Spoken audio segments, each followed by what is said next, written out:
On se retrouve aujourd'hui avec comme invité Écharpe qu'on va vous présenter juste après. Car figurez-vous qu'il y a quelques jours, nous avons sorti une vidéo sur YouTube où, avec Chris, nous avons réagi à une interview de Geoffroy de la Gannerie, invité sur France Inter, interviewé par Léa Salamé, qui a parlé du matin, de la famille, de l'amitié. Il se trouve qu'avec Chris, on n'a pas trop aimé et qu'on s'est fait beaucoup attraper notre veste pour tout un tas de raisons différentes. Et donc, c'est très intéressant pour nous de revenir là-dessus. Nous allons faire notre autocritique devant vous, les amis. Et pour cela, nous allons inviter Écharpe, qui est bien sûr une immense fan de Geoffroy de la Gannerie, hein, bien évidemment, et qui va venir nous remonter les bretelles très fort sur nos angles morts. Sommes-nous, Chris et moi, des hétéros, class first, complètement débiles? N'avons-nous rien compris à la complexité de la pensée de Geoffroy de la Gannerie? Est-on des gens un petit peu soupolés qui trouvons que quand un mec bourgeois vient expliquer que les mères de famille monoparentales précaires ont cannibalisé son matin et que du coup, quand il a fait la chouille, il peut pas se lever et que ça, c'est très grave? Sommes-nous les pires personnes de l'univers? Nous allons pouvoir répondre à toutes ces questions avec mon acolyte Chris qui est venu s'auto-flageller devant vous Bien sûr. avec moi et surtout avec Écharpe que certains sur la chaîne ne connaissent peut-être pas. Et donc, on va l'accueillir et je vais la laisser se présenter. Salut Écharpe, comment vas-tu? Qui es-tu? Raconte-nous tout. Bonjour, magnifique intro. Moi, c'est Écharpe, Écharpe avec 2 A, un de moins que l'andouillette. Je suis une streameuse, nouvellement youtubeuse, ça y est. Je parle de questions queer un peu, mais je parle surtout de religion, de théologie, de spiritualité, et un peu de bouffe sur le côté, parce que quand même, il y a pas de mal à se faire du bien. Voilà. Mais je parle surtout de questions de spiritualité.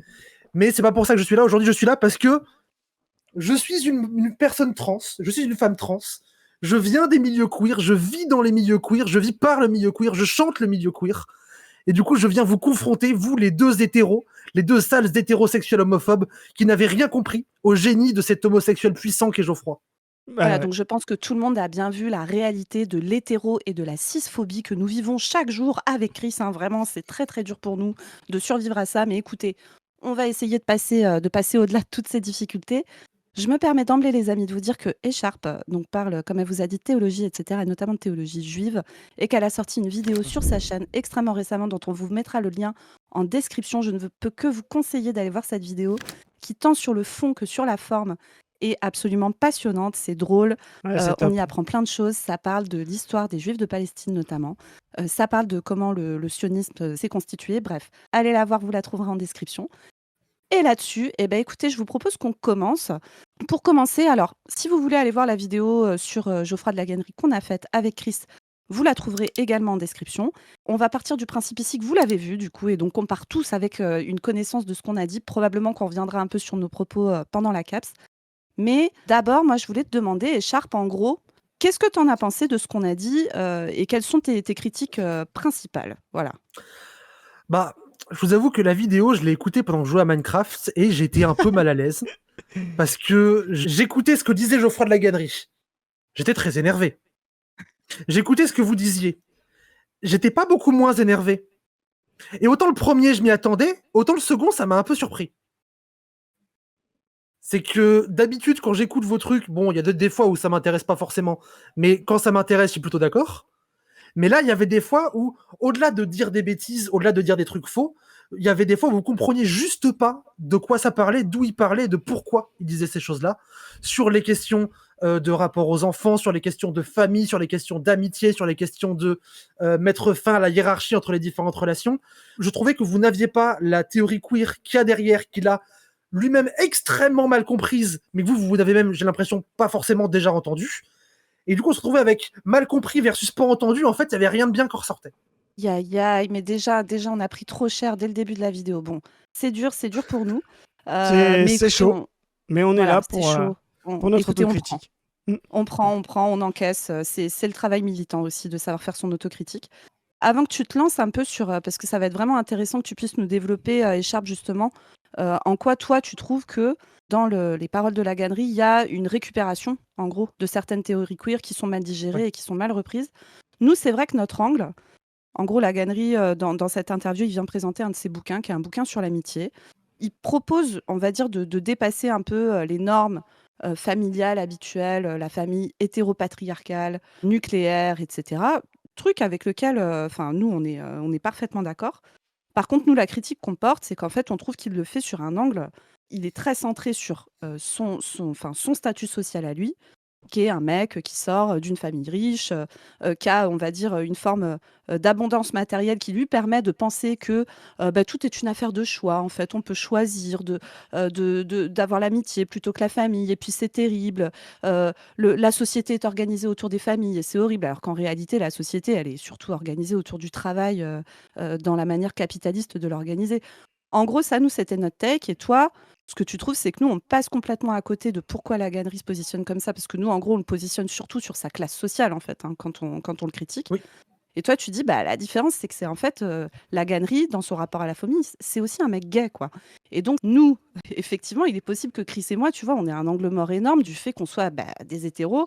Et même si on s'intéresse aux pensées queer, à ce que peuvent nous dire nos camarades qui sont dans les luttes LGBT, et cetera, bah, de fait, effectivement, c'est un truc sur lequel on risque d'avoir des angles morts, comme les mecs peuvent avoir des angles morts quand ils parlent de sexisme, comme les blancs peuvent avoir des angles morts quand ils parlent de racisme, et cetera, parce que bah, c'est un truc moins palpable. Par contre, ça t'empêche pas, et c'est justement pour moi le boulot d'un militant progressiste, d'aller t'intéresser à ces sujets, d'aller te confronter, et puis d'aller te faire bouger un peu quand c'est nécessaire de te faire bouger. Et donc, pour toi, en quoi notre angle mort nous empêche de passer à côté du vrai sujet et qu'est-ce qui, toi, te saoule chez la Gannerie? Parce que ce qu'on a compris, c'est que tu n'étais pas d'accord avec notre discours, mais tu n'es pas une laganerizouze non plus, quoi. Donc nous, Ouais, on veut savoir, dis-nous tout. c'est compliqué. Bah, en fait, je sais pas trop par où commencer parce que c'est beaucoup de petits trucs que j'ai entendus au fur et à mesure, mais si je dois synthétiser, en fait, la Gannerie, d'où il parle aussi d'un milieu qui a une culture de remettre en question la famille pour des raisons queer, et notamment parce que nous, on a pendant très longtemps pas eu accès à la famille. C'est très récent qu'on ait le droit de se marier, d'adopter, d'avoir des enfants, etc. Nous, les trans, ça fait que depuis 2016, je crois on n'est plus obligé d'être stérilisé de force. Donc on revient de très très loin. Donc pour nous, la famille, c'est un truc très abstrait. Et c'est pour ça aussi que un truc que j'avais remarqué, qui moi je ne retrouvais pas du tout dans votre discours, c'est que vous aviez une vision de la famille où vous parliez beaucoup en tant que parent. Et moi, la famille, je l'ai beaucoup vécu plutôt en tant qu'enfant. Mmh. Et que, bah, moi, bah, la famille, moi, dans mon cas perso, ça s'est pas hyper bien passé, mais c'est pas ça qui est intéressant. Le truc, c'est que les trans, particulièrement, on est beaucoup à avoir vécu la famille en tant que quelque chose qu'on subit en tant qu'enfant, et quelque chose surtout dont on cherche à s'enfuir. Et que ça, c'est une expérience qui est commune, qui est très très commune dans les milieux queer, et que je sais pas comment dire, mais en gros, ça va créer aussi tout ce discours de il faut virer la famille de nos espaces ou la reconstruire autrement. Mais la famille de base, la famille non choisie, on appelle ça la famille de sang, c'est un truc qui a très peu de place dans nos luttes. Parce que soit on en est exclu, soit on n'en est pas fier, soit c'est des ennemis, soit c'est compliqué. Enfin, il y a tout un rapport délicat avec ça. Et que du coup, quand lui propose de l'amitié en opposition à la famille, je vois d'où il parle. Je vois d'où il parle parce que je vois que, en fait, on vient dans un milieu où on est exclu de la famille et le lien familial est extrêmement fort et on a besoin de recréer ces liens-là autrement. Parce qu'on pourrait juste se dire, on recrée une famille choisie, bah, c'est un mot qu'on utilise beaucoup, la famille choisie, la famille de cœur, etc. Mais on s'est retrouvé à se dire, attends. On se retrouve du coup coupé de tout truc familiaux. Est-ce qu'on recrée une famille ou est-ce qu'on se dit, si on part de rien, est-ce qu'on peut pas faire un truc mieux? Et du coup, c'est des questions qui ont commencé un peu à infuser dans le milieu queer. De se dire, on peut faire mieux, on peut faire autrement, on peut faire différent. Comment est-ce qu'on peut faire? À ça, tu rajoutes aussi le fait que on n'ait pas accès à tout ce qui est couple, tout ce qui est mariage, tout ce qui est tous ces trucs-là. C'est très récent qu'on y a accès et encore, c'est pas toujours très clair. Il y a des maires d'extrême droite qui refusent de marier des homos, ils se font applaudir et tout, ils disent qu'ils ont du courage, etc. Donc du coup, est-ce que nous, en tant que queer, ce qu'on veut, c'est recréer une nouvelle famille, être apprécié dans nos familles, ou c'est tout bazarder et faire autrement? Et moi qui suis plutôt dans des théories queer plutôt radicales, je suis plus de la team, on bazarde tout, on fait autrement. La famille, l'institution familiale, tout ça, c'est pas pour nous. Ils ont pas voulu de nous. Très bien, on veut pas d'eux, on va faire autrement. On va créer des liens entre nous. Alors, ça peut passer par du vocabulaire de famille. C'est par exemple, bah, Zoé, en privé, je t'appelle beaucoup ma sœur parce qu'il y a une impression de sororité qui se crée quand on est des meufs qui militent ensemble. C'est pas que dans les milieux queer, hein, c'est les meufs féministes aussi qui s'appellent beaucoup ma sœur entre elles. Il y a un côté très groupe, pour pas redire famille, très groupe social, très soudé, notamment chez les meufs trans. Les meufs trans sont extrêmement soudées les unes avec les autres, parfois un peu trop, c'est un souci. Et du coup, cette espèce de réseau qu'on recrée, qui est plus grand qu'une famille, parce que il inclut beaucoup plus de gens que pourrait l'inclure une famille proche. Dans une famille proche, t'as quoi? T'as genre 5, 10 personnes, grand max. Les milieux trans, les réseaux trans, c'est des centaines et des centaines de personnes. Donc du coup, les systèmes de famille classiques marchent pas dans ces cas-là. Donc on est obligé de trouver d'autres systèmes. À ça, tu rajoutes en plus que c'est des milieux dans lesquels on a des relations sentimentales, sexuelles que normalement tu n'as pas dans ta famille. J'espère. Même si ça Ouais. arrive, mais on le déplore. Et que du coup, on peut pas juste recréer une famille avec ce qu'on a parce qu'on a ces problématiques-là en plus qui viennent se greffer. C'est que dans ta famille, t'as pas ton ex normalement. Ou alors c'est qu'il y a un autre problème autre que gérer ton ex. Donc du coup, on se retrouve à créer du coup une sorte d'hybride famille, amis, communauté, etc. Un truc qui a pas vraiment beaucoup de noms. Et c'est ce truc-là qui est beaucoup théorisé, beaucoup réfléchi dans les milieux queer. C'est de ce truc-là que la gaderie s'inspire mal pour dire j'aime être avec mes potes. Non, mais c'est là justement où je pense qu'il y a une mécompréhension sur ce qu'on a dit. Tout ce que tu exprimes là, qu'on va trouver dans la, comme tu dis, dans la pensée queer, qu'on peut trouver, je te dis, je sais pas, chez Butler ou chez Wittig ou chez Ahmed ou voilà, on n'est pas dans un dualisme amitié-famille. Ce que la gannerie fait. Là, tu dis qu'il y a une particularité de la pensée queer, c'est de construire une autre forme, c'est-à-dire qui n'est une forme que pour les queers quasiment, qui est puissante, Ouais. parce que On n'est pas les seuls à le faire, hein, mais c'est sûr. non, mais et voilà, mais ce que je veux dire, et comme toutes les formes de minorité justement, il y a dans la minorité ou dans le défensif ou dans la résistance des formes d'apparition, de nouveauté, de puissance qui sont vraiment, et là la pensée queer là-dessus elle est passionnante. Ce que nous on déplore, la gannerie, c'est que il a le confort bourgeois pour dire je remets rien en question, je fais pas apparaître de nouvelles catégories, etc. Et c'est pour ça que je trouve que, en fait, c'est mieux que ce soit toi qui le fasses. Mais c'est le pire défenseur de la pensée queer parce que lui, il arrive avec un dualisme en posant les catégories comme tout le monde les pense. C'est-à-dire, là, de manière effectivement anti-queer, presque, j'allais dire non queer, mais presque anti-queer, la catégorie de la famille commune pour tout le monde. C'est pour ça que dès le départ, avec Zoé, on l'attrape sur mais de quelle famille il parle ? Est-ce que c'est la famille nucléaire, moderne, libérale ? Est-ce que c'est la famille nucléaire un peu plus archaïque, c'est-à-dire patriarcale ? Enfin, tu vois, et il arrive, et puis après, il oppose l'amitié, une autre forme, comme ça. Et pour moi, ça, il n'y a rien de queer là-dedans. C'est juste quelqu'un qui n'a vécu ni assez de violence dans sa famille, il a dû en vivre, mais quand il le raconte, de toute façon, on voit qu'il a plus... il a déjà raconté sa vie un problème avec son père, pas avec sa mère, pas avec sa famille. Et puis après, il choisit une autre forme qui est l'amitié, c'est-à-dire ce dualisme entre les deux. Il n'y a pas du tout toute cette pensée, justement queer, où comme tu dis, en fait, on n'est ni dans la famille, ni dans les amis. Et c'est pour ça que, tu vois, là, lui, tu tomberais sous sa critique en disant ma sœur, tu vois. Lui, il va te dire, ah bah non, faut pas que tu te dises ma sœur, parce que, tu vois, dire ma sœur, c'est encore repenser la famille, etc. Ben non, en fait, ce qui est intéressant, justement, dans ce que tu viens d'exprimer, c'est que tu dis ma sœur dans des configurations bien nouvelles, bien particulières, qui sont ni la famille que lui, il pense décrire, ni des relations d'amitié extrêmement basiques, sommaires et communes, voire banales, quoi. Donc, oui, là, l'exemple qui dit avec mes amis, moi, ça a pris en février, il m'a dit, avec mes amis, on vit des choses très fortes, on va dans des concerts ensemble. Je suis en mode, oh. C'est ça, tu vois. Et ça, en fait, il arrive, il prend que des catégories. Si je prends un contre-exemple, moi de ce que c'est, du coup, ces relations-là dans les milieux queer, moi, mes sœurs, je vais pas avoir des concerts avec elles, je vais chez elles pour les empêcher de se buter et leur retirer une lame plantée dans le bras. C'est ça, mais c'est pour ça en plus que je disais que c'était extrêmement conservateur, parce qu'en fait, n'importe quel hétérosexuel blanc bourgeois aurait pu dire la même chose. Moi, j'aime pas ma famille, je m'entends pas avec eux, parce qu'ils ont des idées de droite et moi j'ai des idées de gauche, donc je traîne qu'avec mes potes. Tu vois, ce que je veux dire, il y a rien de queer dans ce qu'il raconte. Il y a pas justement tout ce que tu viens de décrire, tout ce que tu viens de dire. Il y a pas rien. Alors là, je veux bien croire que ce soit un biais de ma part. Je suis pas capable de le sentir aussi finement que toi, mais de ce que moi j'en ai lu, de ce que je peux, la façon dont de l'extérieur je peux m'en servir ou ça m'intéresse, etc. Moi là, je trouve qu'en fait, on a juste un gars, et c'est ce qu'on essaie de démontrer avec Zoé, c'est qu'il a assez de confort pour dire. Bah moi je préfère mes amis que ma famille. Mais ce que je veux dire c'est qu'à la fin c'est extrêmement convenu, banal, facile. Et puis après nous ce qu'on interrogeait d'ailleurs c'est la matérialité concrète de ça. Bah oui en plus quand t'es bourgeois, blanc, que t'as pas été déshérité, etc. Bah oui et que tu vends des livres et que t'es classe supérieure intellectuelle, bah c'est facile de prôner des modes de vie où chacun a son appartement, ou comme tu l'as dit, t'as pas besoin de vivre à 4 dans un squat parce que t'es viré de chez toi sans aucun capital, etc. Donc voilà, moi je trouvais que c'était extrêmement dégradant et pour penser la famille, même du point de vue hétérosexuel, et pour penser l'amitié en général, qui est une relation bien plus complexe que on va à des concerts, on est amis, et là, encore pire, pour défendre la pensée queer, qui est une pensée vraiment émergente et qui va pas simplement faire le choix entre l'amitié ou la famille, mais qui va interroger ces deux structures-là de la relation amicale et de la relation familiale dans le monde hétéronormé. Voilà.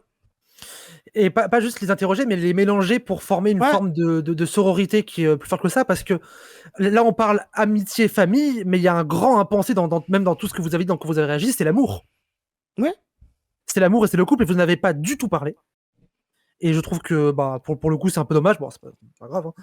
Mais, et que toutes ces questions-là ont été beaucoup pensées sur le sujet de l'amour. Sur le sujet de l'amour, du couple, de l'amour en dehors du couple en dehors de l'amour, de toutes ces questions-là, de décorréler un peu tout ça, de tout détricoter petit à petit, et ensuite de voir ce qu'on en refait. Parce que déconstruire, c'est bien mignon, mais il faut reconstruire derrière, quand même, si on veut avancer. Ouais. Et que, notamment, il y a beaucoup, dans nos milieux de meufs trans, de gens qui sont dans des relations amoureuses, qui déjà ne sont pas monogames, mais qui en plus sont multiples. Des relations avec plusieurs partenaires, où c'est discuté, où ça se passe plus ou moins bien, parce que c'est pas toujours simple pour autant, hein. Plusieurs partenaires, ça veut dire plusieurs opportunités d'avoir des problèmes de couple, tout simplement. Et ça, du coup, j'ai un peu l'impression que ça ressemble un peu à des trucs qu'il dit quand il dit que l'histoire de dormir ensemble, de fraternité très forte, etc., qu'il y a un côté aussi des questionnements très forts chez nous, de se dire, mais du coup, si on a enlevé du couple, la sexualité parce que c'est pas nécessaire, ceci parce que c'est pas nécessaire, etc., qu'est-ce qui reste? Est-ce que ce qui reste, c'est vraiment un truc qui ressemble à l'amitié? Et si oui, du coup, est-ce que c'est un truc qui est différent de l'amitié? Sinon, est-ce que, en fait, un couple, c'est juste être avec des amis avec qui tu baises de temps en temps? Genre, qu'est-ce que c'est? Comment ça marche? Et là-dedans, il commence très doucement à toucher un truc qui peut être intéressant, d'essayer d'analyser ce qui fait qu'un couple est un couple, de réduire les différents composants et de voir s'ils sont essentiels ou non, pour voir ce qu'en serait l'essence, en fait, pour montrer que cette essence, en fait, elle n'existe pas vraiment. Et ça, alors, j'ai pas lu son bouquin, j'avoue. Mais ça, dans son bouquin, si c'est plus poussé, c'est un truc qui pourrait être intéressant, mais c'est un truc que vous n'avez pas compris. Mais non, moi je pense que si. Et d'ailleurs, moi je vais aller à l'inverse. Tu parles justement de l'amour et du sexe, etc. Mais s'il y a bien un truc que le monde bourgeois a séparé du couple, c'est bien le sexe. À un moment donné, c'est même normal dans le monde bourgeois ou dans le monde même pré-bourgeois aristocratique que la femme n'est là que... Le sexe est totalement secondaire, il est là que sur sa partie reproducteur, et le sexe plaisir, etc., qui devient une norme aujourd'hui dans le couple tel qu'on le pense aujourd'hui, est pas du tout partagé avec la femme bourgeoise. Au contraire, l'homme a ses maîtresses, a ses eaux de vie, sépare complètement, c'est vraiment une figure, tu sais, de la maman et la putain, en fait, quoi, pour citer un grand film du cinéma français. Donc même cette idée-là, en fait, de la relation sexuelle permanente, de longue durée, etc. dans le couple, c'est quelque chose... Non, c'est pas ça que je dis. Non, mais juste pour le dire, c'est-à-dire que même... Parce qu'à un moment, il le dit, lui, justement. Et ça n'a rien à voir avec l'homosexualité, ça n'a même rien à voir avec la sexualité, parce qu'il dit, moi, l'amitié, on essaye de la définir comme le couple sans le sexe, tu vois. Et en fait, ce qu'il ne comprend pas quand il dit l'amitié serait du couple sans le sexe, c'est qu'il ne comprend pas que le fondamental même du couple bourgeois, c'est justement d'avoir des relations purement matrimonial, patriarcal de reproduction, qui sont l'inverse absolu d'un partage de relations sexuelles charnelles en continu avec quelqu'un. Et d'ailleurs, ce que tu essayes d'exprimer tout à l'heure quand tu disais nous on crée des communautés où effectivement il n'y a plus de monogamie, etc. Mais tu vois, cette séparation-là, c'est même complètement standard dans le monde bourgeois. Le fait d'avoir... Pas d'accord. Pas d'accord, parce que ce qui est standard dans le monde bourgeois, c'est la présence de sexe en dehors du couple pour l'homme. Oui. C'est pas la différenciation des deux.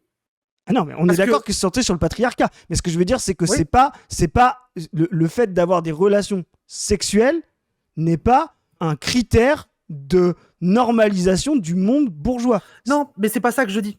Ce que je dis, c'est que en fait, décorréler le sexe de l'amour, ça veut pas dire que on fait du sexe en dehors de l'amour. Non, ça veut pas dire ça. Ça veut dire qu'on peut faire du sexe et de l'amour en même temps. On peut faire l'un ou l'autre. Parce que par exemple, dans le monde bourgeois, le fait d'avoir un couple dans lequel il n'y a aucune activité sexuelle, c'est pas bien vu. Non, pas du tout. Enfin, ça dépend. Aucune activité sexuelle, ça veut dire pas d'enfant. Ah, ou alors tu le fais 3 fois, 3 enfants, tu vois. Ouais, c'est ça. Oui, mais donc c'est pas aucune. Oui, mais tu comprends bien que cette activité de reproduction n'est pas ce qu'on définit comme activité sexuelle, avec tout ce que ça cache derrière, c'est-à-dire l'épanouissement sexuel, le bonheur sexuel, le plaisir sexuel, etc. On comprend bien, et c'est d'ailleurs même une conquête, justement pour les femmes, d'avoir accès au plaisir sexuel en dehors de la tâche patriarcale qui était assignée de la reproduction. Et le monde bourgeois, longtemps, a séparé ça. C'est-à-dire le plaisir sexuel était, comme tu le disais, dévolu à l'homme à l'extérieur du couple bourgeois. Le plaisir sexuel était dévolu à des femmes spécifiquement faites pour ça, les prostituées ou les femmes marginalisées, etc. Et la mère ne faisait qu'un acte technique de reproduction sans avoir accès au plaisir sexuel. D'où même, tu sais, justement, tous ces trucs sur le clitoris, etc. Mais ça, tu comprends bien que ça n'a rien à voir avec ce qu'on fait. Non, mais ça n'a rien à voir avec ce que tu fais. Mais ce que je veux dire, c'est que quand, par exemple, la Gannerie vient dire « Ah ouais, mais nous, l'amitié, c'est de l'amour sans sexe, être avec un ami, il n'y a pas de problème sexuel, etc. » Mais ce que je veux dire, c'est que le couple bourgeois a longtemps vécu comme ça. Enfin, ça a été un standard bourgeois comme ça. Donc, il ne déconstruit rien, il n'attaque rien, quoi. Comme je te disais tout à l'heure, il ne prend que des catégories telles qu'elles sont existantes aujourd'hui, conservatrices, hétéronormées, et il va juste dire, au lieu de la famille telle qu'elle existe aujourd'hui, je vais choisir l'amitié telle qu'elle existe aujourd'hui. Et je trouve que ça, c'est vraiment aller contre la pensée queer qui, elle, fait apparaître d'autres formes, comme tu l'as bien exprimé tout à l'heure. Bah, putain, ça fait chier de devoir défendre la Gannerie, hein. Vraiment, j'en suis là. Mais c'est ça le but, hein. On fait exprès. Ah, c'est un exercice difficile pour moi, ouais, j'étais chaud. Pour ça, je galère et je cherche mes mots aussi. Pardon, Non, Écharpe. t'inquiète. Ah, je défoncerai en deuxième partie de live, t'inquiète. Oh non, je vais le défoncer maintenant en fait. Là où la Gannerie c'est un débile, c'est qu'en fait il oppose amour et amitié, là où nous justement on en fait une fusion. Et que c'est là qu'il nous trahit absolument. Et que l'amour, l'amitié, ce sont des modes de relation qu'on va nommer différemment parce qu'ils n'ont pas le même rôle social, notamment parce que l'amour est un moyen d'accès au mariage, le mariage qui est un truc qui cristallise beaucoup de tensions entre le milieu plus queer et le milieu plus gay.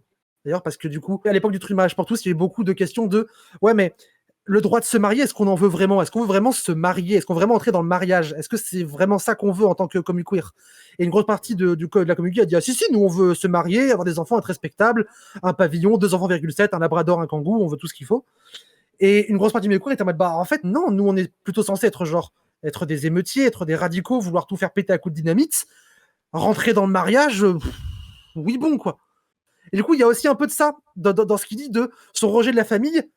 Alors, pas lui, mais historiquement, son milieu a aussi beaucoup été un rejet du mariage, parce qu'il n'y avait pas accès. Et que maintenant qu'ils y ont accès, il y a une espèce de malaise qu'ils ont de « Ah, historiquement, on rejette quand même, mais maintenant qu'on y a accès, c'est quand même bien pratique parce qu'on nous fout la paix. » Et du coup, il ne sait pas trop sur quel pied danser. Et c'est ce qui explique aussi qu'ils soient aussi confus sur la question.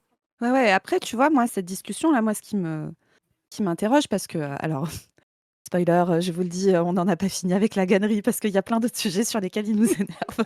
Donc je vous le dis, on va y retourner, hein. Désolé YouTube pour les fans de la Gannerie, vous allez souffrir, on n'a pas fini. Pas seulement avec cette vidéo, mais d'autres. Et tu vois, la Gannerie, je trouve que c'est typiquement, quand on parle du point de vue, moi je trouve ça hyper intéressant ce que tu dis sur les... en fait, les expériences, tu sais, dans le chat tout à l'heure, il y avait des gens qui disaient, quand tu parlais de l'angle mort que les hétéros peuvent avoir quand ils pensent la famille, le couple, etc. Et que dans les milieux queer, de fait, pour des raisons complètement, on va dire, c'est pas un choix, quoi. C'est-à-dire que de toute façon, tu as pris la violence sociale, tu as pris la violence familiale dans ta gueule, tu pas eu d'autre choix que de faire à côté. Et du coup, contraint par ces nécessités matérielles, tu inventes des nouvelles choses. Et dans le chat, ça disait: «Ouais, mais bon, ça représente une petite partie des gens. On peut pas non plus, à chaque fois qu'on parle de chaque sujet, prendre une extrême minorité, pour ne pas l'oublier et cetera». Mais moi L'extrême minorité, c'est 10% de gays. Hein. bah, c'est ça déjà, tu vois? Si on enfin bon, c'est pas tant minoritaire que ça. Mais surtout, on ne peut pas dire que dans le cadre hétérosexuel, le couple, ça se passe bien, la famille, ça se passe bien. Enfin, c'est pas vrai. Et donc, en fait, qu'il y ait des espaces militants qui inventent des nouvelles manières de fonctionner, quand c'est des espaces queer, enfin, je veux dire, pour nous, par exemple, les femmes cis-hétéros, tu vois, qui, globalement, dans les contextes de couple hétérosexuel, dans les contextes de famille, etc., continuent à subir des trucs, de la violence, de l'inégalité de répartition des tâches et donc des salaires moins élevés et donc à se retrouver à élever des gosses seuls où on sait que les familles monoparentales sont les plus précaires, etc., etc. Donc en fait, on a aussi des problématiques, de difficultés liées à ce cadre du couple hétéropatriarcal, etc. Et donc, tu peux te dire, eh ben, en fait, faire péter ces cadres, c'est le début de notre salut. Quand tu regardes l'histoire des luttes féministes de la deuxième partie du XXe siècle, la famille patriarcale traditionnelle, où tu te maries à 20 ans dans un couple hétéro, tu fais tes enfants et tu passes 60 ans de ta vie ensemble, globalement, ce cadre-là est en train d'exploser complètement. Et le statut de l'homme, tu vois, chef de famille, qui a autorité sur sa femme autant que sur ses enfants, qui décide si tu as le droit d'ouvrir un compte en banque, si tu as le droit de bosser, si tu as le droit de machin, tout ça, ces trucs ont pété. Et ça a été le gros boulot des féministes, notamment dans les années 60-70, de travailler là-dessus. Et autre avancée de ouf que les femmes cis hétéros ont eu, c'est le contrôle des naissances, contraception, IVG et tout, ce qui change de tout, hein. Quand tu pompes pas un môme tous les Énormément. 18 mois, la vie est plus facile. Tu pars de ça. Le problème, c'est que quand tu regardes ça, le truc dont il faut prendre acte, actuellement, c'est que, la Gannery, tu vois, lui, quand il parle de violence conjugale, par exemple, il met un point d'honneur, alors c'était pas dans la vidéo qu'on a réact, mais on en reparlera un jour.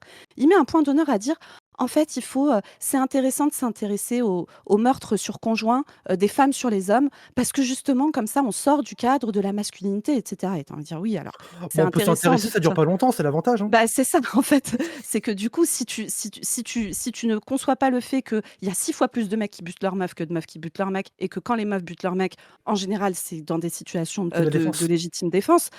Eh ben, en fait, si tu refuses de t'intéresser à ça, tu es peut-être un peu passé à côté du problème principal qui est qu'il y a quand même une domination masculine que les femmes subissent. Je suis désolée, je suis un peu longue, mais en gros, Non, j'arrive non, pour dire Vas-y, vas-y. tu fais péter le cadre du mariage, ce qui a été le cas.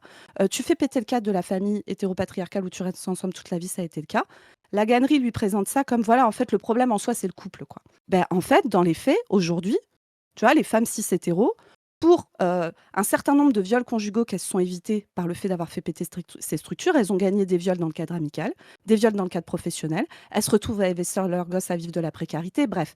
Et tu vois, le mariage, dans ce contexte-là, qui est une institution oppressive au départ, quand tu regardes les meufs qui se retrouvent à se faire quitter par leur mec, à se retrouver toute seule avec 3 gamins à charge et tout, si tu étais mariée, en fait, c'est protecteur. Je suis pas en train de dire le mariage, c'est génial et tout, je suis moi-même pas mariée, enfin voilà.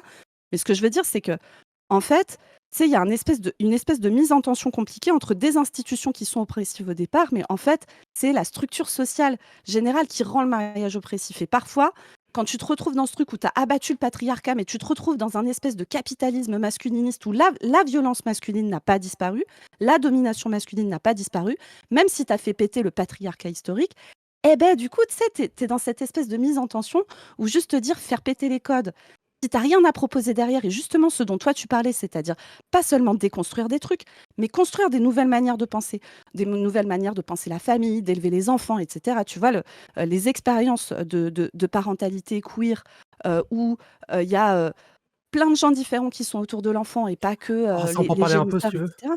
Mais carrément et tu vois, c'est pas un truc qui concerne que les personnes queer dans la société, en fait. C'est vraiment des expériences Oui. de fonctionnement de société qui peuvent être, utilisés par tout le monde et notamment par les hétéros, cis, tu vois? Qui sont certes une majorité de la population. Alors oui et non. Parce que alors, en théorie, j'aimerais être d'accord avec toi. En pratique, très Je sais où je souvent veux t'emmener, je sais où bah, je veux merci. t'emmener. Tu vu, je commence à galérer un peu, tu m'as remis sur mes rails, je t'en remercie. En pratique, quand les queers créent un savoir qu'il est ensuite donné aux hétéros, ils en font n'importe quoi.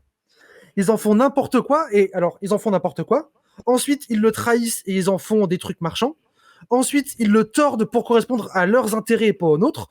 Et ensuite, ils viennent nous voir avec ce truc tordu et ils nous le réimposent comme vecteur de pression. Je pense notamment à la justice punitiviste, je pense notamment à toutes les questions de kink, je pense notamment à toutes les questions de non-monogamie, je pense Ah à... beh, le Bon, polyamour en contexte oh, hétéro, est-ce que je peux te raconter une petite anecdote rigolote? Je te promets, c'est court.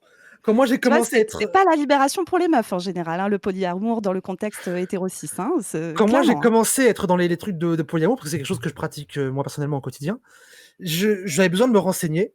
Et du coup, je me suis dit, vas-y, faut que je trouve des gens qui sachent m'aider. Et lire des BD sur Tumblr, ça me cassait un peu les couilles, tu vois. Je me dis, vas-y, il doit y avoir des assos, des orgas, des trucs comme ça. J'ai cherché et j'ai découvert le lore des cafés polis. Et je dis, oh, putain, il y en a un dans ma ville, je vais y aller. J'y vais, bon, sociologiquement, ça matchait pas entre eux et moi. Bon, ok. Je ressors et là, je vois un mec qui fume un joint. Je dis, ah, lui, il y a moyen qu'il me plaise. Je me sors un joint aussi. Et on fume un coup et je lui demande un peu, genre, ah, que toi, comment t'es arrivé là-dedans? J'essaie de choper des datas, tu vois. Et le mec, il prend une grande taf, il rêve à Valentin, il fait, moi, le souci, c'est que j'ai 2 copines, mais j'aurais pas fait mon coming out parce qu'elles sont pas assez déconstruites. C'est bon ça. Je suis en mode, frérot. Et là, j'ai vu toute la violence de ce mec-là, ce mec hétéro qui a pris les acquis et les questionnements qu'on a, nous, dans les questions queer, qui les a pris, qui les a tordus, qu'on a fait un truc d'oppression et qui est venu le refoutre sur la gueule à des meufs. C'est intéressant parce que c'est ce que disait Zoé à l'instant. Et moi, je trouve que c'est ça qui transparaît chez la Gannery. C'est La que galerie est l'instrument de ces il est mécanismes-là. il est violemment masculin, en fait. C'est-à-dire qu'il est vraiment l'apparition de cette forme-là de nouvelle hégémonie masculine qui est justement un dépassement du patriarcal, mais pas pour le meilleur en fait. Et on le voit d'ailleurs dans la façon dont la critique du patriarcat a fabriqué des masculinités extrêmement violentes, toxiques sur ces derniers moments. Et d'ailleurs, il suffit de regarder ce qu'ont donné des gens qui étaient vus comme post-patriarcaux ou critiques de la famille patriarcale comme Depardieu, etc., dans son histoire, comme Matzneff, ou voilà. Et en fait, on se rend compte, et Zoé l'a bien décrit, et moi je trouve que Laganerie l'incarne, on se rend compte que justement, la famille un petit peu hégémonique, nucléaire, nécessaire à un mode de production qui a été celui de la rareté, donc il fallait produire avec l'unité familiale aujourd'hui, même si comme il rentre en crise, la famille redevient un peu plus importante, mais elle l'est pas comme elle l'était au 19e siècle, et on voit que ça s'est séparé, et aujourd'hui en fait on a un pouvoir masculin ultra violent, et en fait on a des générations de femmes qui se sont battues justement pour la libération sexuelle, féminine, etc., et leurs filles aujourd'hui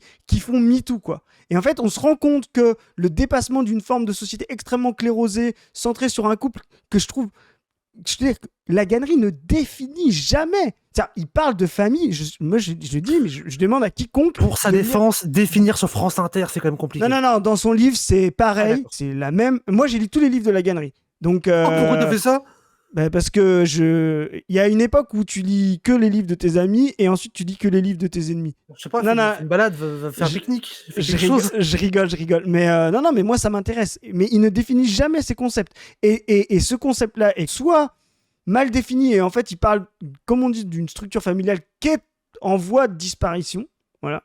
Et il ne voit pas l'éléphant au milieu de la pièce qui est la surpuissance masculine, le surinvestissement masculin que lui incarne et qui, justement, comme tu dis, digère mal les catégories queer, voire même, comme tu dis, les utilise pour son propre plaisir, les trahit pour sa propre domination, quoi. Et moi, je trouve que Laganerie, quand on voit ça, puisqu'il n'interroge jamais la matérialité de sa masculinité, jamais la matérialité de sa bourgeoisie, et ne définit jamais ce que c'est la famille dont il parle, l'amitié dont il parle, en fait, il exprime vraiment le point de vue de quelqu'un qui a le choix, qui peut faire des choix, et qui domine et qui vient balancer de manière péremptoire la façon dont il fait des choix. Je trouve qu'il y a vraiment le capitalisme masculiniste, et là pour le coup, qu'il soit hétéro ou homo, parce qu'aujourd'hui, je pense que le masculin bourgeois, qu'il soit hétéro ou homo, n'a pas du tout la même forme de violence ou de marginalité quand on est dans la situation de Laganerie qu'on a pu l'être dans les années 50, 60, etc.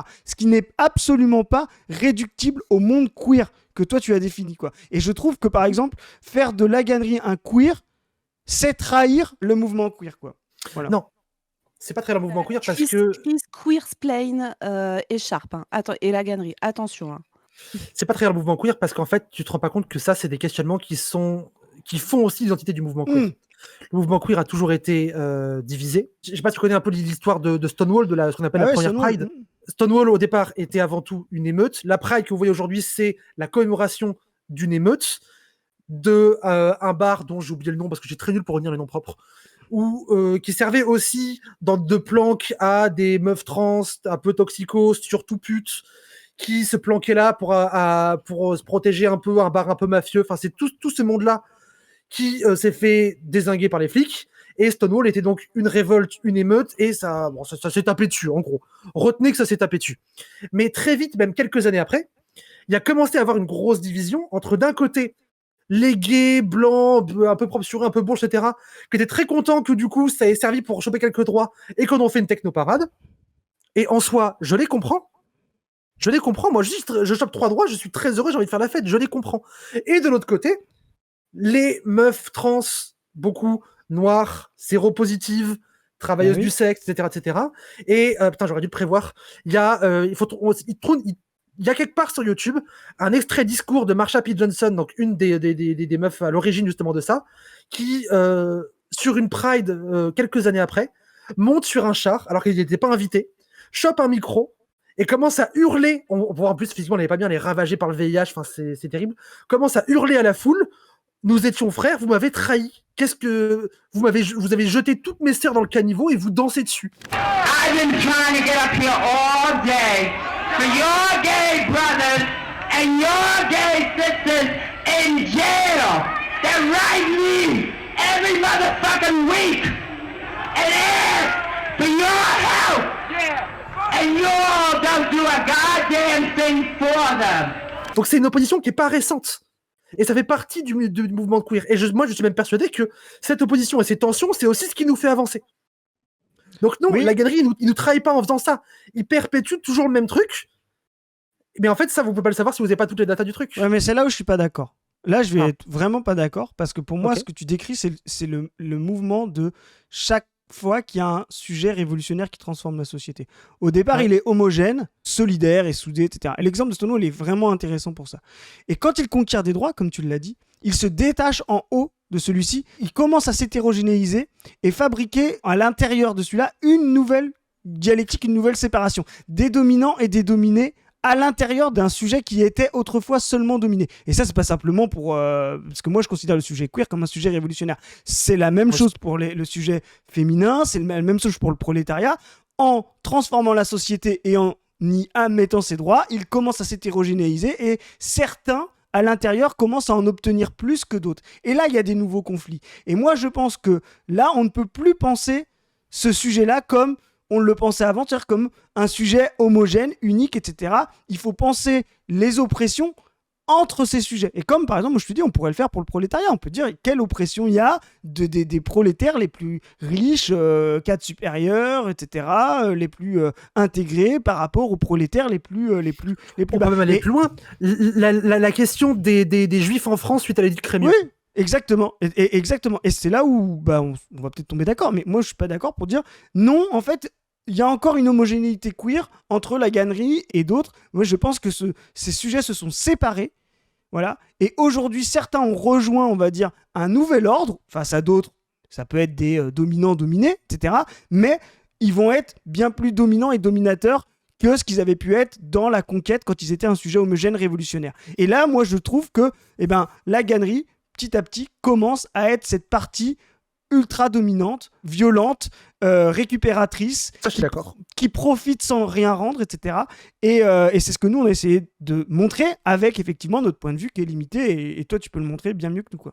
Et Vas-y, Sharp, excuse-moi, est-ce que juste tu as dit vite fait l'exemple du décret Crémieux? Est-ce que très vite tu peux nous expliquer ce que c'est Ah que oui. cet exemple ou pas? Que, en gros, lors de l'Algérie française, il y avait le pouvoir blanc qui avait tenté un move de dire on file à une partie des indigènes sur place la nationalité pour qu'ils servent d'intermédiaire entre nous et les salles arabes.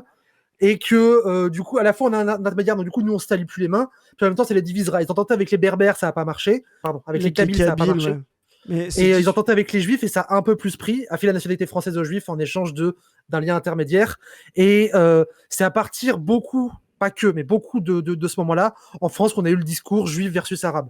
c'est 1865, le Ouais. décret Crémieux. Très ça peu de passe- temps avant les vagues d'immigration sioniste. Tiens. C'est pas aussi simple que ça servit d'intermédiaire. Ça venait aussi de l'histoire de la Révolution française avec Clermont-Tonnerre, etc., qui donne la nationalité française aux Juifs avec cette fameuse phrase de tout en tant qu'individu, rien en tant que nation.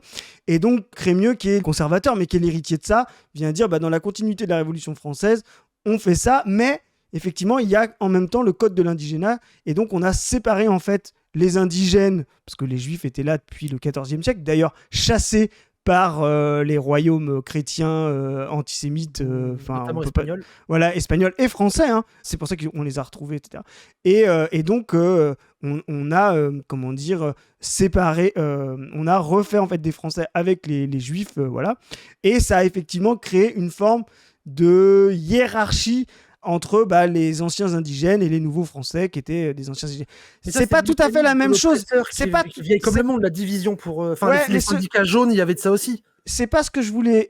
Ouais, mais c'est pour ça que l'exemple n'est pas du tout ce que je voulais dire, parce que justement, il n'y a pas de sujet révolutionnaire. Là, effectivement, c'est simplement un effet de la domination, de diviser pour mieux régner, si on veut raccourcir un peu le truc. Ouais. Quand ce que je disais tout à l'heure, le sujet queer, les luttes queer, comme les sujets féministes, comme les sujets prolétariens, sont des sujets révolutionnaires autonomes, qui ont transformé la société. La gannerie n'a pas été choisie par un pouvoir hétéronormé, etc., pour être représentant. C'est des conquêtes sociales. En fait, si. Juste fini, moi je pense qu'il y a un vrai sujet révolutionnaire, transformateur, qui, comme l'a dit Zoé, à transformer les relations sociales, à transformer la façon dont on voit la sexualité, dont on voit l'homosexualité, est sorti, comme tu l'as dit tout à l'heure, Écharpe, d'une condamnation, pas simplement morale, mais pénale de l'homosexualité, qui était interdite et qui l'est encore dans plein de pays.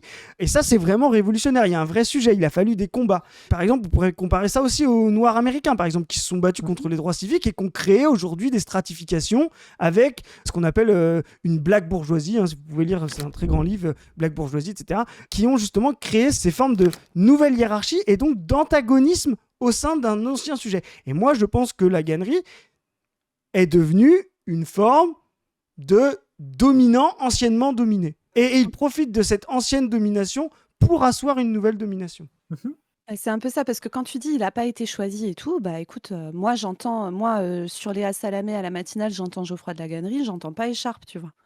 Ou je sais pas, Il y a un l'OST, pacte tu qui se crée. vois, ou ouais, tu vois, donc Ah c'est bah quand oui, même Il y a un pacte des précis deux côtés. que ça soit ce mec-là, enfin, ce type de mec-là qu'on invite pour parler des théories queer, ou enfin, pour parler de choses qui viennent des théories queer, et du coup, d'en faire une espèce de version, comme Écharpe l'explique, quoi, c'est-à-dire une espèce de version très édulcorée, très vidée Une de sa soupe tiède. substance politique aussi, très vidée de sa substance politique et de sa dimension vraiment révolutionnaire. Parce que nous, c'est aussi une des grosses critiques qu'on fait sur cette interview de la Gannerie, c'est qu'on trouve ça dépolitisant de fou, en fait. C'est dépolitisant de fou parce que ça ne va pas poser des questions de... Une fois que tu as lu le bouquin de la Gannerie, une fois que tu as écouté son interview, qu'est-ce que t'en fais concrètement? Qu'est-ce que ça change pour les gens qui sont dans la merde, Tu pour vas les gens avoir un qui concert subissent avec la tes connerie? potes. Mais ouais, non mais tu vois ce que je veux dire? C'est vraiment, c'est vraiment, c'est si tiède, quoi. Tu vois ce que je veux dire? C'est pas du tout révolutionnaire comme toi tu le présentes, quoi. Ouais, mais en Je plus, sais il que est. Juste pour finir, en plus, il est obligé, comme il voit qu'en plus ça marche pas, je vous invite à regarder, nous on l'a fait l'interview en entier, mais le livre est pareil. Quand il voit qu'en plus ça fait juste rire Domoran et Salamé, que c'est pas du tout subversif, il est obligé de dire des bêtises comme mais la famille c'est fasciste, ou enfin, je veux dire, des non, mais conneries. ça... Non mais tu vois, je veux dire, du radiculisme, parce qu'il dit ah merde Sur en fait. Tumblr ou ça se passe Ah, comment? non mais voilà, en fait, ah merde, en fait, je suis juste en train de faire rigoler France Inter, l'équipe la plus, Oui, c'est ça. tu vois. Mais Et- il se rend pas compte qu'il est invité parce qu'il est exotique pour eux. Voilà. Oui, mais il est exotique, mais il est pas gênant. Tu vois ce que je veux dire? Non, justement, il est pas gênant parce qu'il est exotique. Il est pas dérangeant, il est Voilà, exotique. c'est ça. C'est les lettres persanes de Montesquieu, tu vois. Ouais, c'est ça. J'ai fait une ref littéraire, c'est bon, je suis heureuse. C'est ça. Pour les Mais refs- on disait oui, lui il ne propose rien. À contrario, nous, qu'est-ce qu'on propose? Moi, j'ai plein d'exemples de ça, des exemples concrets. Par exemple, à Lille, ici, on a un truc qu'on appelle le Club des Darons, où c'est un groupe de lesbiennes qui sont, genre, je crois, doit y avoir genre 20-30 personnes permanentes et des gens qui tournent, qui sont à la fois des professionnels, à la fois des gens formés, à la fois des militantes, qui foutent le pressing à différents hôpitaux pour faire des PMA pour les lesbiennes. Parce qu'elles ont le droit et qu'il y a des soignants qui refusent et elles foutent le pressing.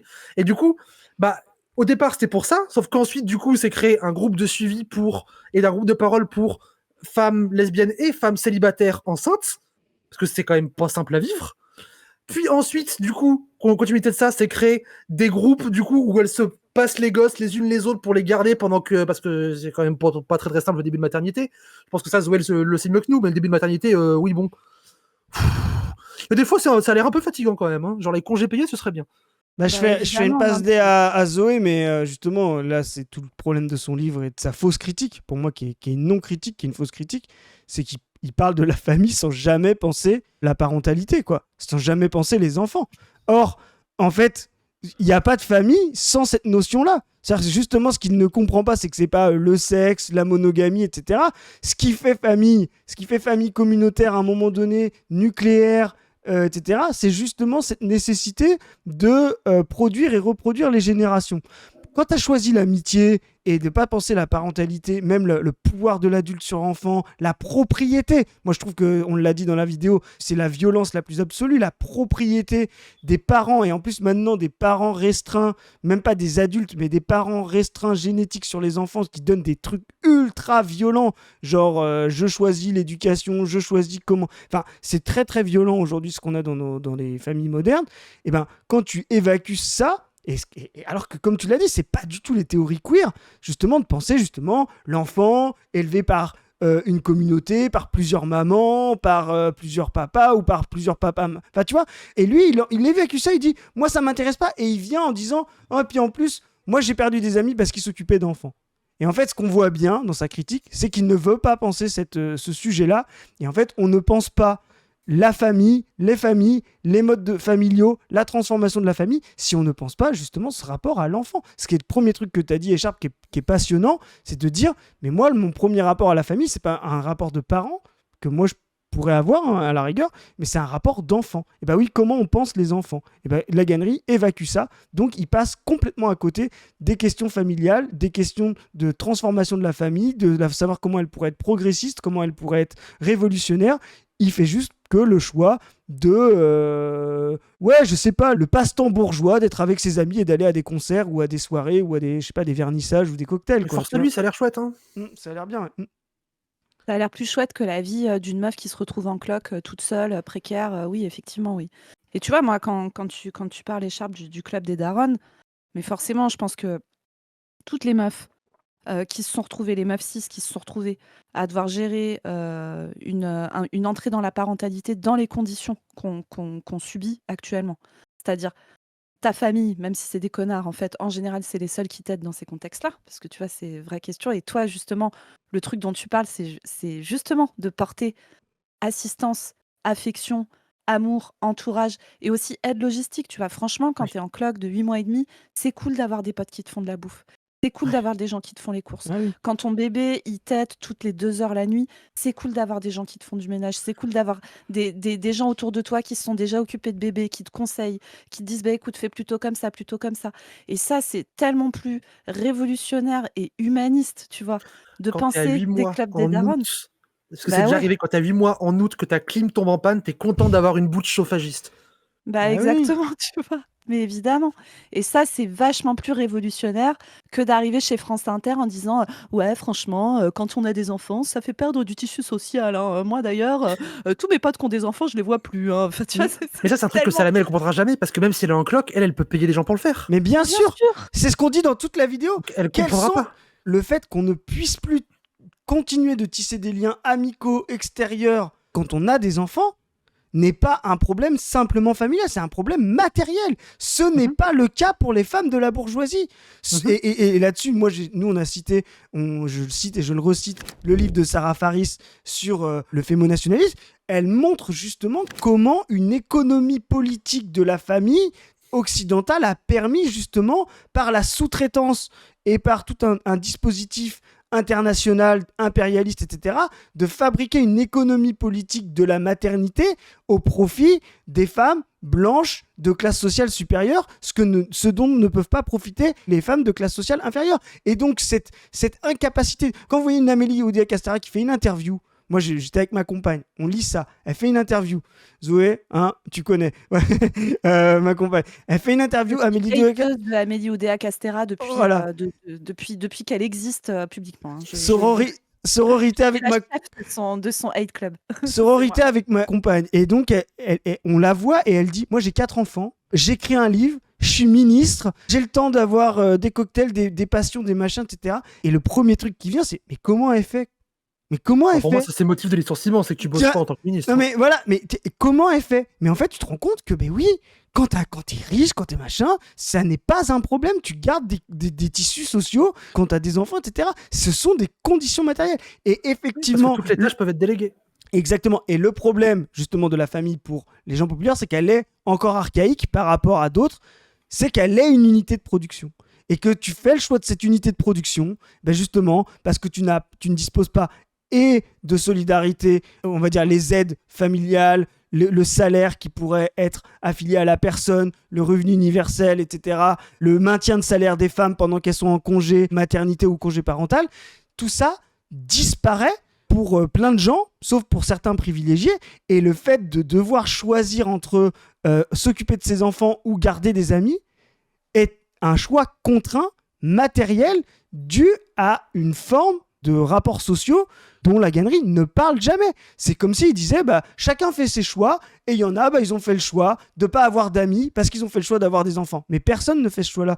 Tout le monde préférait avoir des relations riches, familiale, amicale, de travail, etc. Et de pas avoir ces choix-là. Mais pour la majorité des gens, bah oui, les conditions matérielles ne permettent pas d'avoir les choix et l'offre que la gannerie a devant lui.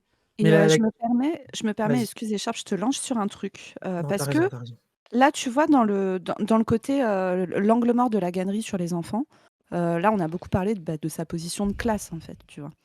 Mais quand on en avait discuté avant de faire le live, tu as pointé un truc que je trouve vraiment intéressant et pour le coup que nous, on n'a pas du tout abordé comme ça. C'est qu'en fait, le «rejet des enfants» entre guillemets, chez les hommes homosexuels, il vient aussi, c'est ce que tu m'expliquais, je vais te laisser le développer là-dessus, mais il vient aussi de clichés, homophobes, majeurs, notamment sur le lien entre homosexualité masculine et pédocriminalité. Mmh. Est-ce que tu peux nous en parler un peu de ça?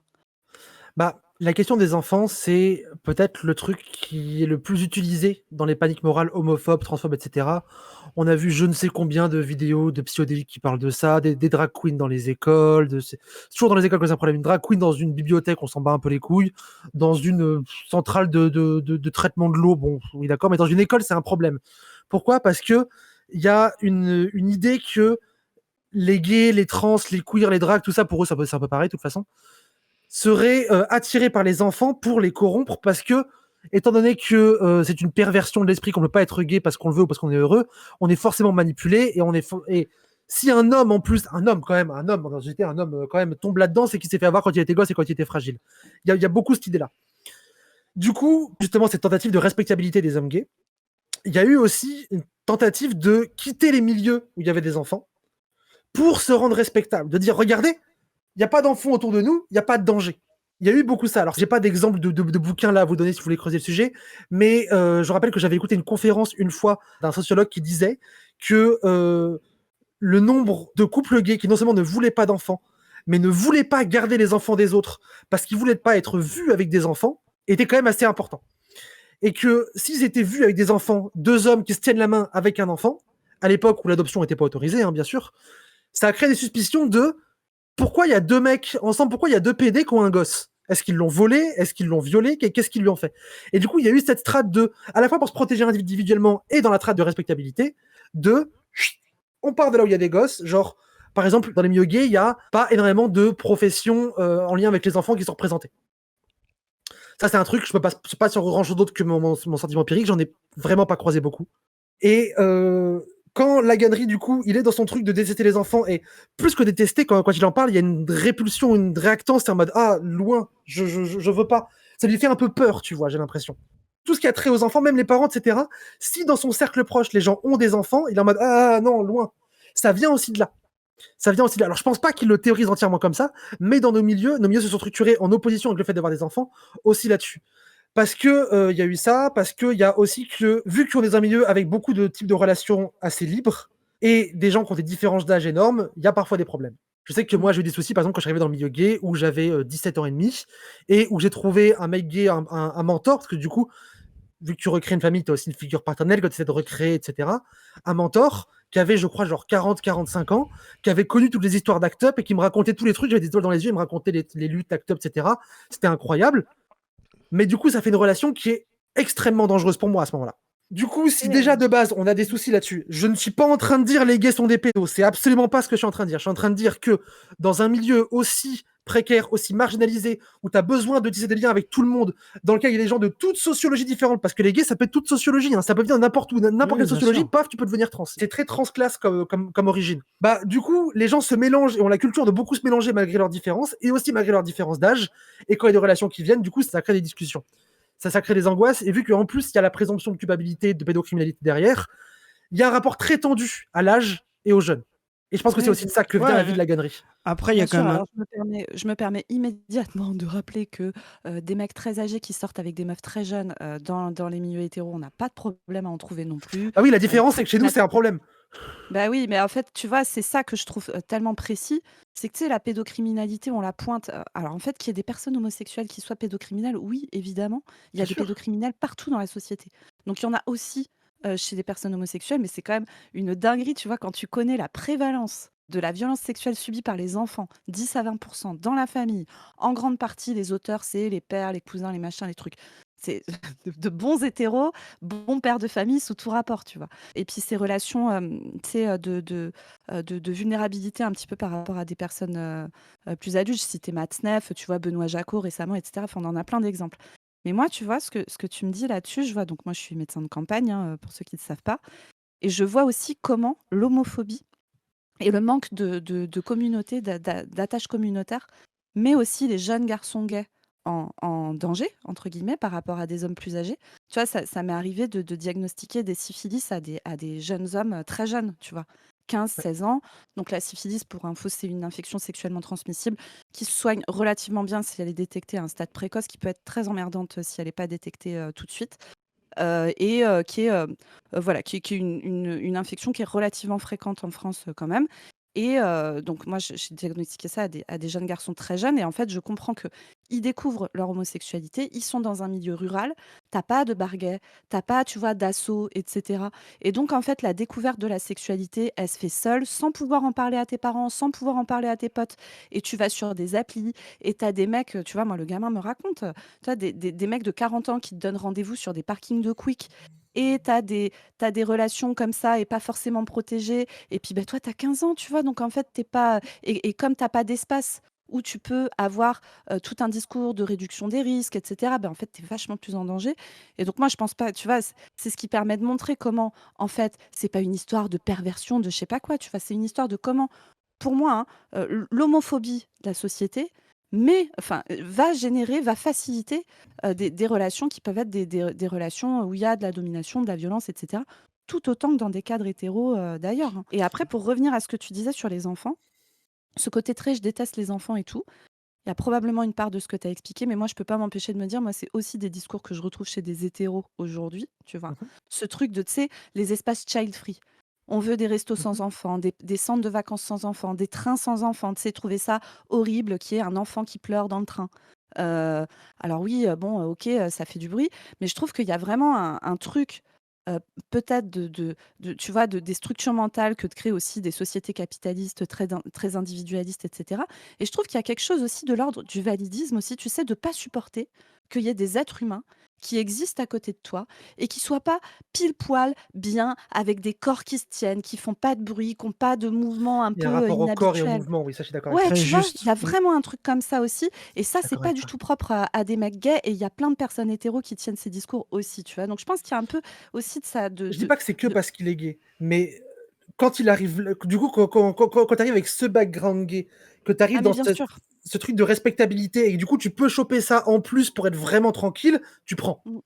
Je pense que c'est Ouais, ça qui se passe. je pense qu'il y a Ouais, ça. bien sûr. Alors, après, à savoir que ce que tu décris, hein, c'est intéressant parce que on voit bien que le problème, en plus de la pédocriminalité, c'est rarement, c'est même jamais l'homosexualité, puisque c'est vraiment presque la masculinité. On voit bien la dissymétrie qu'il y a entre les hommes et les femmes là-dessus, et on voit bien même, justement, comme tu l'as dit, que quelque part, on a fait payer aussi aux hommes homosexuels la violence de tous les hommes, même hétérosexuels, qui pouvaient y avoir sur les enfants. Et la pédocriminalité a été restreinte justement à la perversion homosexuelle, alors qu'en fait, la majorité des gens qui sont pédocriminels ont des relations hétérosexuelles en parallèle, c'est bien plus que les gens qui sont... Donc c'est aussi une forme de négation, c'est-à-dire concentrer ça sur les gens qui seraient homosexuels, c'est aussi un moyen de masquer la normalité masculine de la violence sexuelle sur les enfants qui, en fait, comme sur les femmes, dans un monde patriarcal, masculo-centré, etc., sont des corps disponibles, en fait. C'est des corps sur lesquels Mmh. l'homme a propriété. Et c'est pas l'homosexualité ou l'hétérosexualité qui conditionne ça. C'est justement le pouvoir de l'homme sur sa femme, sur ses enfants, sur les autres enfants, etc. Et comme tu l'as dit, effectivement, à un moment donné, on a concentré ça. On a dit, bah non, en fait, c'est pas un problème masculin, parce que là, il faudrait remettre en question un ordre, tu vois, dont beaucoup profitent. C'est un problème d'hommes homosexuels. Alors si, justement, on a dit c'est un problème masculin dans les 2 sens. C'est que là où c'est un problème, c'est quand c'est des hommes sur des hommes. Oui, mais c'est ça, mais Et que justement, en fait, c'est que, en fait, tout c'est ce ça, que je te ça vient dis. aussi d'une misogynie telle que C'est ce que d'un côté, on peut pas imaginer que les femmes puissent être autrices de ça, parce qu'elles ont pas assez d'agentivité pour. Et de l'autre côté, bon, oui, les femmes peuvent être victimes, mais on s'en bat un peu les couilles. Donc, C'est du coup, ça. c'est un problème quand c'est des hommes sur des hommes, quand il y a que des hommes dans l'équation. Exactement. Et du coup, ça, tu Excusez-moi, sais, Ouais, vas-y. Je me permets juste un tout petit truc là. La syphilis, c'est pas propre aux personnes homosexuelles masculines, hein. Les femmes peuvent attraper Ah la non? syphilis aussi. Il y a aucune Euh, maladie qui est propre à l'homosexualité. Aucune. Exactement, voilà. Et donc Aucune. ça, c'est très important de le rappeler. Et d'ailleurs, on sous-dépiste les hétéros parce que les médecins ont tendance, tu sais, à sur-dépister les personnes homosexuelles, particulièrement les homosexuels hommes. Alors, il faut se dépister en règle générale quand on a un doute et tout ça. Enfin, voilà, c'est pas de souci. Mais on sous-dépiste beaucoup les hétéros parce qu'on part moins du principe qu'il y a des transmissions. La syphilis, ça arrive chez les femmes et ça se soigne avec des piqûres d'antibio. Donc, si vous avez un aft bizarre, ça peut se transmettre aussi, pas uniquement par relation d'organes génitaux à zone anale ou génitale. Ça peut aussi se transmettre avec des relations par la bouche. Et donc, si vous avez un aft bizarre, que ce soit sur les parties génitales ou dans la bouche, il faut consulter. Ça peut être un début de syphilis. Ça se soigne très bien avec une piqûre. Excusez-moi, c'était le petit point. Ouais, Juste t'as raison. question là-dessus, Zoé. Syphilis, ça se transmet pas aussi par le sang? Alors ça peut, mais c'est le gros de la transmission, c'est vraiment contact muqueuse-muqueuse. Ok, parce que moi, dans ma formation, justement, dans les lores un peu toxico, on nous avait dit syphilis, faites gaffe avec les aiguilles quand même. Oui, oui, oui, oui, oui, mais c'est Ok, pas ok, le ok. plus fréquent. Tu vas beaucoup moins que D'accord, ok. dans certaines hépatites ou dans le VIH. C'est vraiment contact Hmm. muqueuse-muqueuse. Par contre, relation bucogénitale, cunilingus, fellation, on peut choper sans protection. Souvent, les gens se protègent rarement pour ce type de pratique. On peut choper la syphilis comme ça. Bah, merci pour cet instant médical, Voilà, Zoé. désolé. Non, mais non, des œufs, pas des os. C'est Mettez bien des de faire un capotes, peu. partagez pas vos seringues, soyez pas cons, voilà. C'est Oui, ça. oui, oui, oui. Faites partagez, gaffe. Il y a moyen de choper. Il y a plein d'assauts ou de lieux de soins où vous pouvez choper des seringues propres et gratuites. Donc voilà, faites Des pas de la capotes merde. aussi propres et gratuites. Exactement. Et d'ailleurs, c'est aussi des conditions matérielles. On voit que les plannings familiaux ou les choses remboursées, etc., ou les choses gratuites disparaissent petit à petit. Et donc, Ouais. c'est aussi des conditions matérielles, justement, de pouvoir avoir ce genre de pratique en toute sécurité.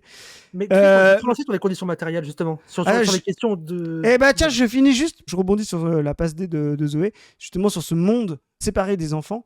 Mais on voit bien qu'en fait, ça reste aussi un privilège masculin. Qui a, on va dire, tendance vouloir à se séparer des enfants, même quand ils en ont, ça reste les hommes. La charge des enfants dans la société, que ce soit de manière collectivisée, parce qu'il y a des métiers du care, de la gestion des enfants, que ce soit le monde de l'éducation, le monde du soin, etc., sont largement féminisés. On voit bien que ce discours d'un monde sans enfants, et Zoé t'a mis le doigt sur quelque chose, parce qu'effectivement, l'enfant est par définition un corps qui n'a pas les attitudes normales, acceptables, logiques des adultes, donc il y a une vraie logique validiste, mais qui justement n'a pas la charge de vivre avec ça, d'essayer de le contenir, de vivre avec, de gérer ça, ben, majoritairement, et pas que depuis récemment, ce sont les hommes, parce que ce ne sont jamais eux qui s'occupent de ce travail reproductif et d'avoir cette charge-là. Donc c'est aussi encore, quand il vient dire « moi je veux pas d'enfants, je perds des amis, etc. »,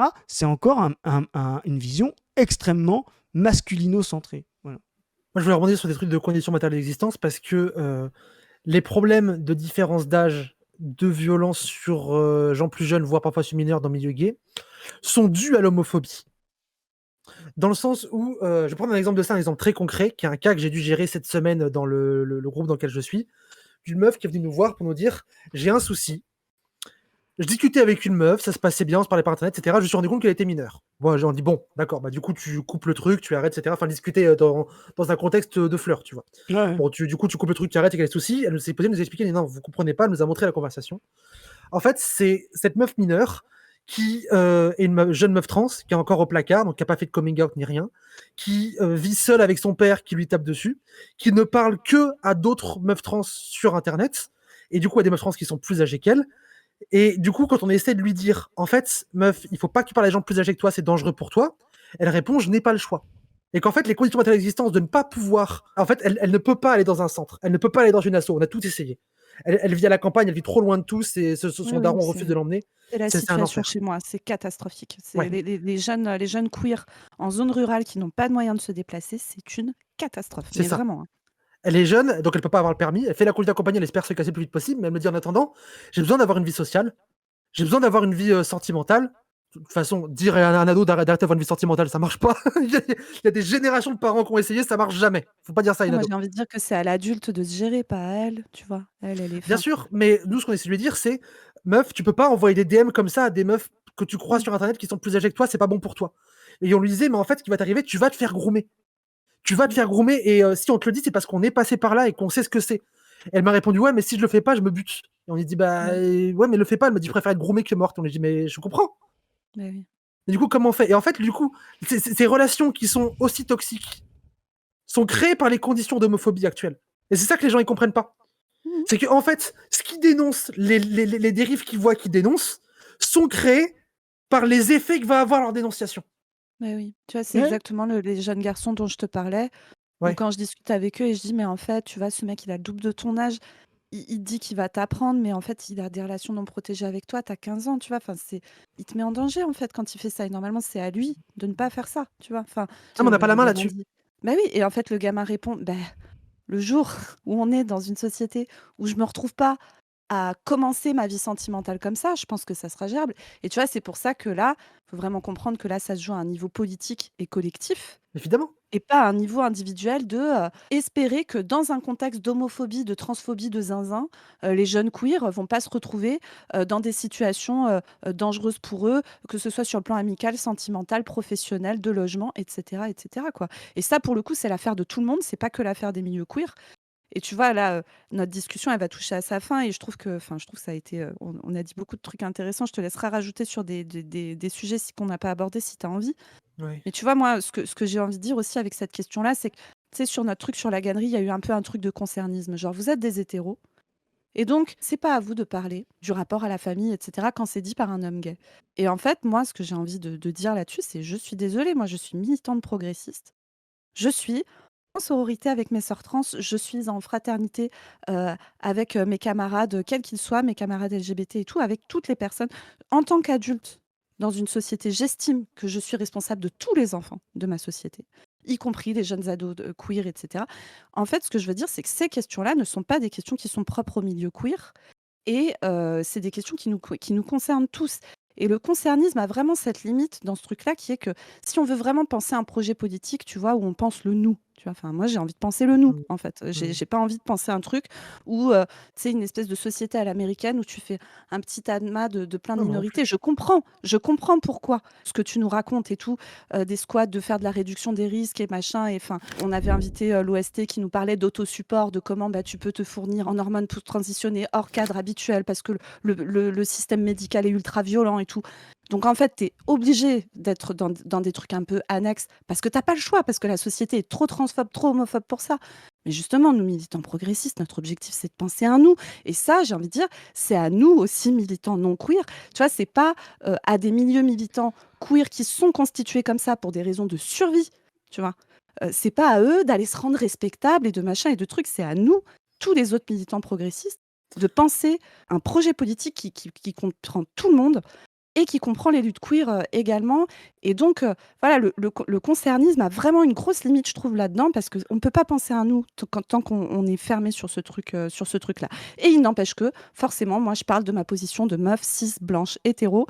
Et donc, c'est très bien que j'ai des camarades qui ont d'autres connaissances de la vie, des difficultés et tout que moi, avec qui on discute et on se nourrit des lectures et tout, quoi. Voilà. Mais alors, moi, ce qui m'embête là-dedans, c'est que j'aimerais être d'accord avec toi. Et je trouve que ta position, elle est belle, mais elle est un peu utopiste. Dans les faits, on a vécu tellement de trahisons qu'on ne peut pas vous faire entièrement confiance. Mais Et ça c'est empêche dur de pas. dire comme ça, je suis désolé. Mais ça Mais empêche on pas. peut Non, pas. Ouais. Mais que du coup, en fait, le seul moyen qu'on a de faire confiance, c'est quand on a des gens à nous qui sont dedans.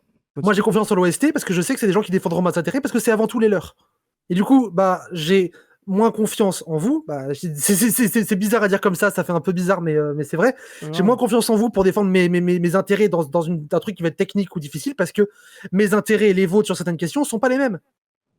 Mais c'est Et là, du en coup, j'ai fait. de la méfiance. Mais c'est là Bah, où justement. au même titre que moi, excuse Chris, après je te passe Vas-y. la parole, mais au même titre que moi, tu vois, je peux avoir des camarades, mecs, Bien qui sûr.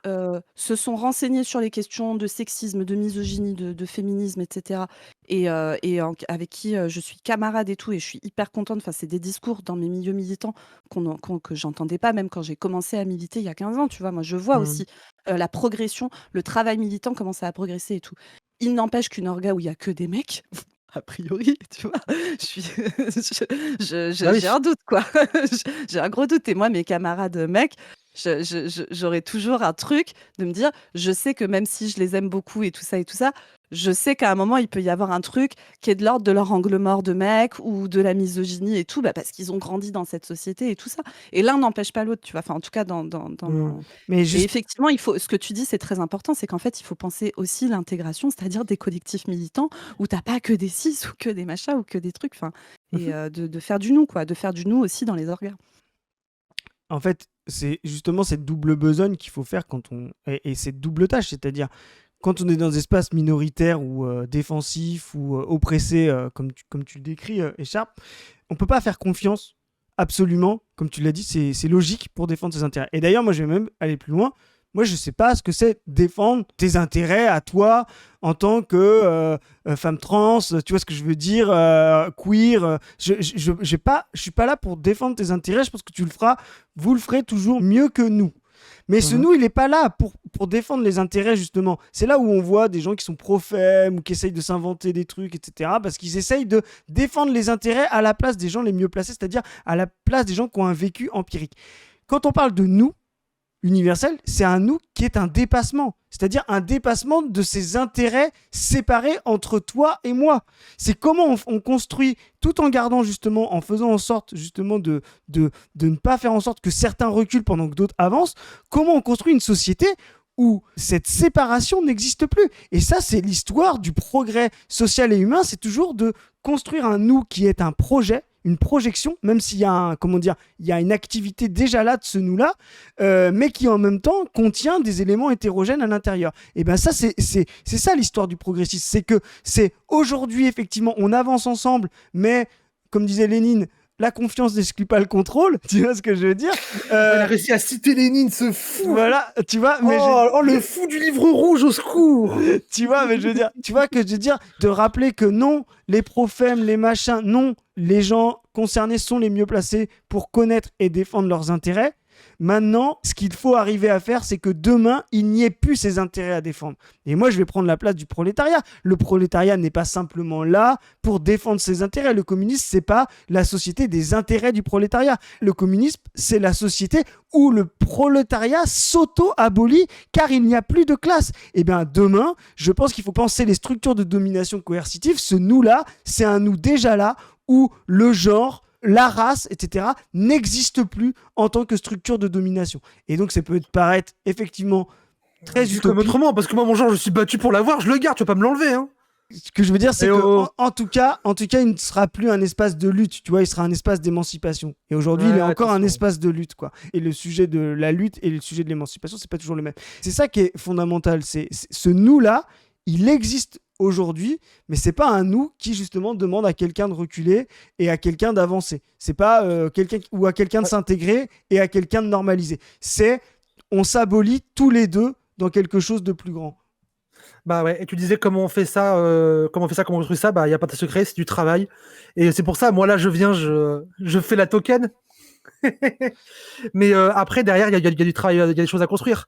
Il y a, vous avez reçu l'OST une fois, là je viens une fois aussi, mais derrière, en bas, il va falloir taffer sur des trucs, sur les questions queer, sur les questions de genre, sur les questions parentales aussi. Zoé, je sais que t'es assez chaude là-dessus, mais je pense qu'on peut aller plus loin encore.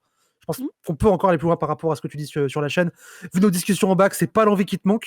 Il va falloir aller plus loin, il va falloir construire des choses, il va falloir... Moi, je pense que même dans nos milieux sur Internet, il va falloir qu'on passe la seconde aussi. Ah ben ça, Écharpe, nous, on est ultra chaud là-dessus. Et tu vois, tu disais, je viens faire la token et tout, c'est hyper précis que tu dises ça. Parce qu'en fait, le concernisme... en vrai, un peu.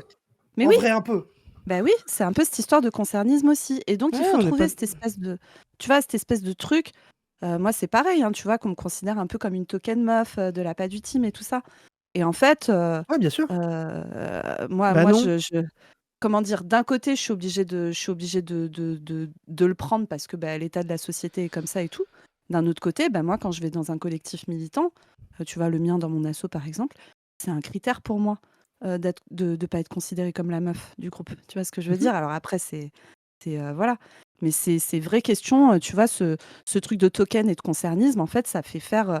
si tu ne te centres pas sur ton projet militant, et sur la manière dont tu as envie de militer ensemble, mais que tu as juste envie d'avoir le token racisé, le token meuf, le token LGBT. Qui bien sûr ne parleront que de ces sujets-là. Bah voilà, Tu qui du coup dépasses rien. n'existe exactement, qui n'existe que pour ça et tout. Et c'est aussi pour ça que moi j'ai commencé en disant que tu parlais de théologie et de parler de ta vidéo. Oh C'est super, c'est j'ai token juif maintenant. On peut être double token. oh bref, Mm. Let's go. on se comprend Écharpe, on se Je comprend. plaisante, Mais je bon. plaisante, je plaisante.